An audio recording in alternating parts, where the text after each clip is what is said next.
bueno, tú comentabas que empezaste como que a vender comida casa por casa, y que nos platiques un poquito así como de cuál fue el punto de como que en el que cambió todo, o cuál fue tu trayectoria de ahorita, de tu grupo, del grupo Infinite.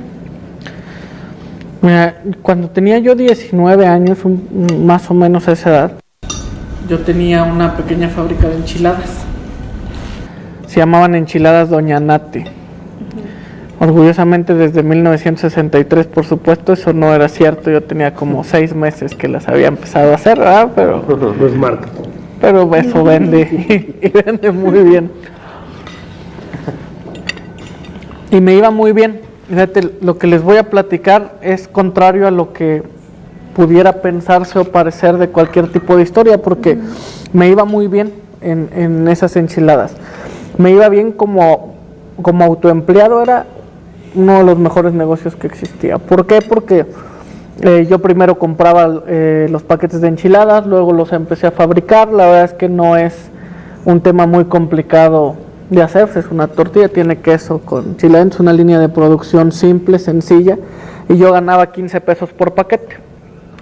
Yo desde los 11 años vendo, entonces si algo sé hacer es vender y sobre todo uno a uno, persona a persona. Entonces yo tenía la capacidad de vender 40 paquetes de enchiladas al día, 20 paquetes por la mañana, 20 paquetes por la tarde.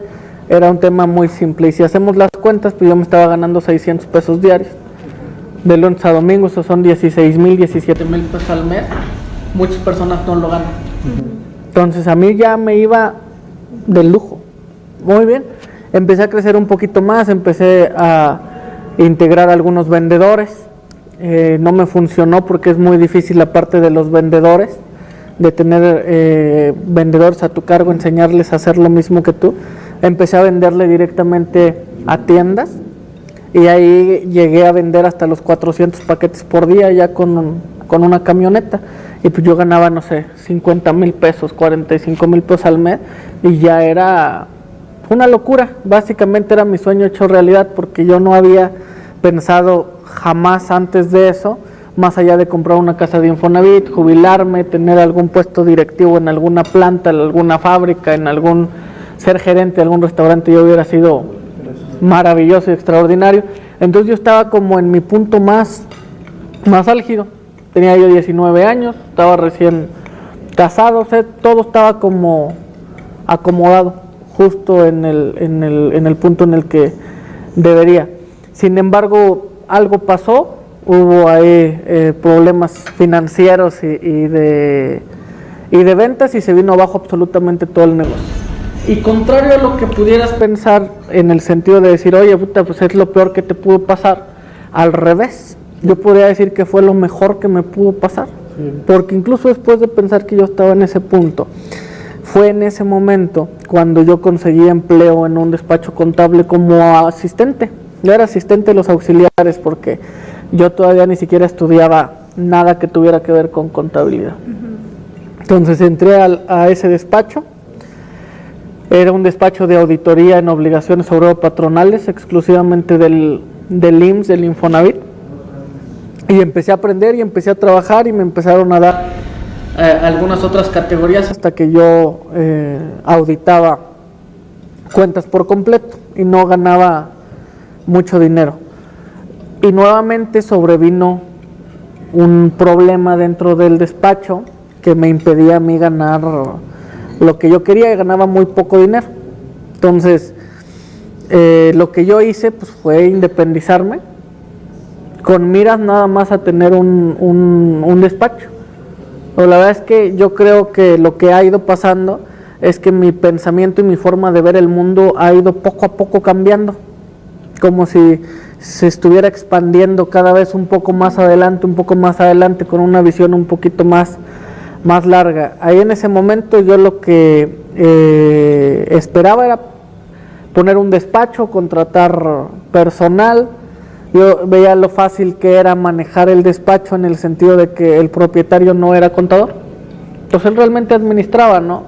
Digo, ahí lo primero que sucedió es que se me abrió la mente en el sentido de que las cosas no tienen que ser como supuestamente la regla lo dice, ¿no? Porque la regla diría, pues para tener un despacho tienes que ser un contador, ¿no? Pues no, esta persona no era un contador, pero tenía contadores trabajando para él que hacían el trabajo del contador y él organizaba, coordinaba, administraba. Entonces dije, bueno, pues si lo puede hacer él, ¿por qué no lo puedo hacer yo, verdad? Porque yo no puedo contratar a un contador y yo me dedico a mi área, que es vender, y le traigo un chingo de trabajo y lo pongo a chambear, ¿verdad? Y así lo hice, y empezamos con el despacho contable, se empezó a agregar un poco más de personas,